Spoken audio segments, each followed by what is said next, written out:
Hey everybody, I'm Jer. Welcome back to Stock Voyager. So this video is not going to be about any stock in particular. I'm just going to talk in general. I do not, will not ever again get married to a stock.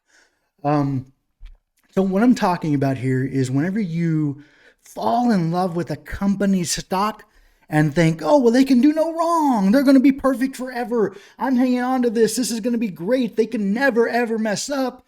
Revenue's always going to be great. Profit's always going to be great. If it's not great right now, it will be blah, blah, blah, blah, blah, blah, blah. That is the key to losing your money. And I'm not saying that that's going to happen with every single stock, but I'm going to say that you shouldn't, even if you're invested in a stock, if you own a stock as an investment, you should not be married to that stock to the point that they can do no wrong, that they won't do an offering, or oh, they need to do this offering of 98 $100 million whenever their market cap's sitting at like 50 million or even just sitting at 100 million, and they want to do an offering, an at the market offering for 100 million. Like, at some point you have to realize that they, a lot, and this is sad and it sucks, because you will fall in love with the company because you think that they are God's gift to humanity, and then they're not.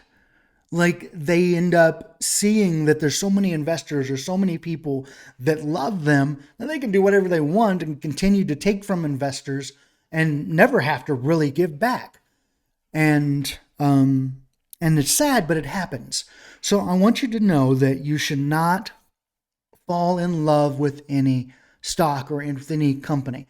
You should not marry any company, because just as quickly as a company goes up, a company comes down. Um, and you have got to be your own priority. The company is not your priority. The company is not going to stop itself to take care of you as an investor or as a trader or as a anything, as a customer. They're not going to stop everything and say, oh, guess what? You matter. I see that you lost $100,000. Let's repay that. No, they don't care. They are there to run a business, and sometimes, as sad as it might be, they are there to take money. They are there to take money from investors, and they know the system. They know how to work the system, and they work it. And they will have you paying for the CEO salary, everybody's salary from the CEO down, and not care about the company and what the company is actually doing. What in the Okay. um, and so I have determined for myself that I won't marry a company. I won't be so head over heels for a company that I don't have my eyes open to see what they're doing, to pay attention to revenue flow, to pay attention to profit, to pay attention to what the company is doing, and keeping up with that. And I'm to a point where I will invest if I'm really, really, really, really sure in a company, but I'm not marrying that company. I can pull out just as quickly as they could come around and be like, we're doing an offering. And I wish that more people would do that, because I see this and I will, like, I'll do due diligence research on a stock. I have never in my life, still to this day, shorted a stock. Ever, ever. I haven't. Will I? I might eventually, because I see it that people just don't care. But I've never shorted a stock. But I will do due diligence, and that due diligence and that research will come back with negative things about the company. Like today, I did a video on a company that has lost millions of dollars over the last 4 quarters, on revenue of like 700,000 or something like that. And on top of that, they in September did a opened up an at the market offering, which means that they can, and it was $98 million, and they aren't even, their market cap isn't even $90 million. And It means that they can issue shares as they go along as often as they want and sell shares to people who are buying stock in the company, which makes the free float go up. Well, they did that, and then recently they announced that they were going to pay a dividend of 5 cents. To get the dividend, you have to be sure to register and make a selection before the ex dividend date, and then on the ex dividend date you would be on the record. But you have to do that step. They didn't make it very well known that you had to do that step, and it's 5 cents of a dividend, which gets people really excited. They buy into the company, they buy shares of the stock. This at the market offering is happening at the same time. So basically, they're just adding more shares, which adds dilution to current shareholders. Current shareholders are like head over heels for the company, even though they have lost millions of dollars, only have like $700,000 in revenue, and are now doing an at the market stock offering, which gets hype built up behind it, gets people buying shares thinking, oh, I'm going to get this 5 cent dividend. But honestly, 5 cents to the dilution that's happening. So you're going to end up like if you have, let's say, shares at $6 at the beginning of an at the market offering that's going to be double, like it's going to make your total shares basically double because your market cap is sitting at 90 million, 80 million, whatever it happens to be. You're doing an at the market for 98 million. So what ends up happening is along the way, as they are selling more of these shares, it is cutting the price in half. But people don't realize that because they don't realize that shares are being added as time goes on every day. They're selling more and more shares at this at the market offering. So it's bringing, like you might be buying at 6, but by the time this whole thing is done, there's going to be enough shares that it would bring it down to like 3. And so it's done subtly and it's done slowly, but it's done. And so it just adds dilution. So you end up losing way more than that 5 cents per share that you're getting from that dividend. Now then, maybe there's other reasons to be in the stock. I believe that some people think that there's going to be a short squeeze, which happens with every single stock, it feels like anymore. Everybody thinks every stock is a short squeeze potential, yada, yada. And it gets people to add in thinking they're going to double their money, triple their money off of this short squeeze, and then it just never happens. And sometimes it happens, but it happens less often than what people like. It happens very seldom, more seldom than it does actually happen. So it just doesn't. It doesn't end up like it rarely happens. So we have a lot of people that are getting into stocks because of short squeezes, but we also have a lot of people that are falling in love with companies that think, oh, well, this company is great, they could do no wrong.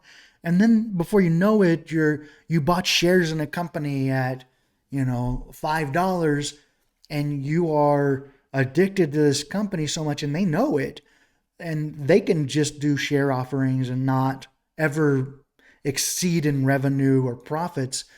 And before you know it, what you bought at $5 is now at $1, or maybe at $2.50 or whatever, and you've lost 50% of your money, or you've lost 75% of your money because you fell in love. And not only did you spend the night or let them spend the night, you got married to a company that doesn't love you. And it happens a lot. And before you know it, the company gets delisted, and I'm not saying this happens with every company, but there's just a lot of companies that just really do not care. You should not love a company that is not going to love you back, and most companies aren't going to love you back. There are some that will, and there are some that are worth investing in, and some that are worth just holding overnight, but that's rare.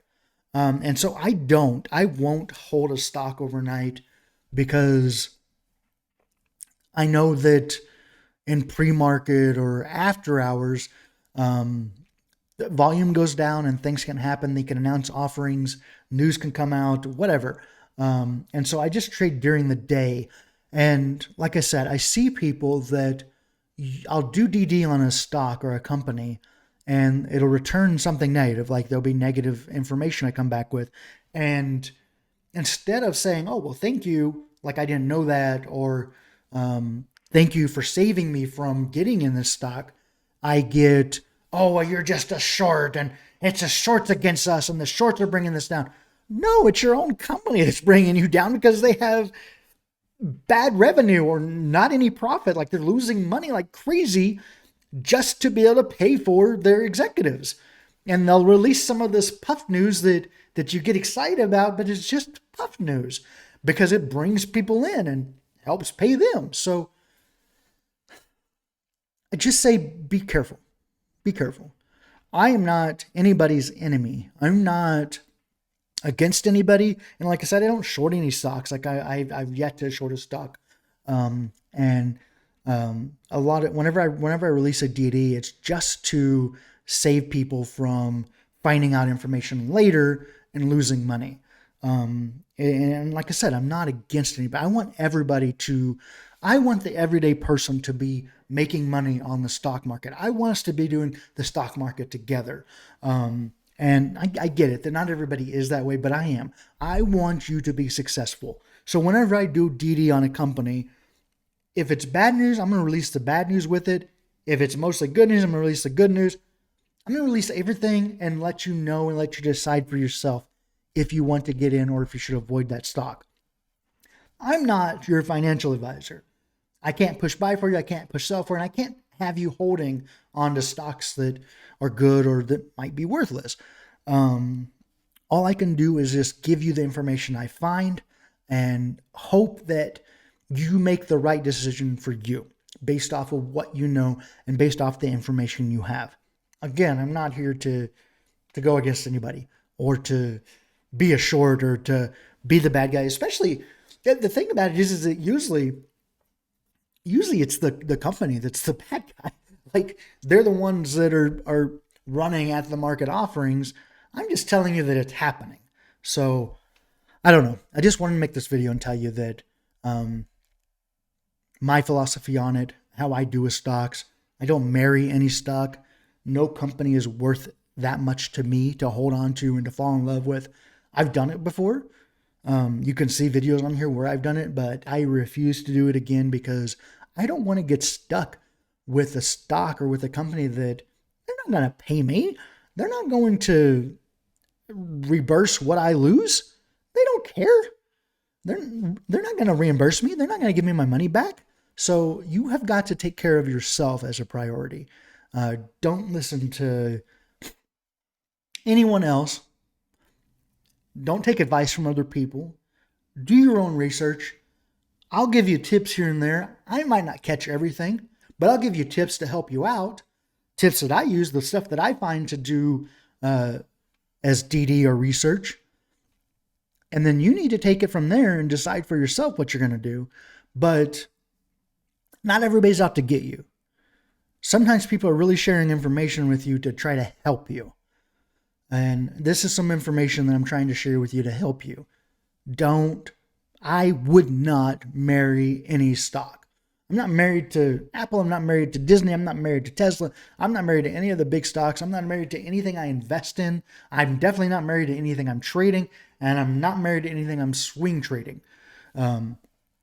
So yeah, take that for what you will. Not advice, not your financial advisor, but I'm telling you what I do.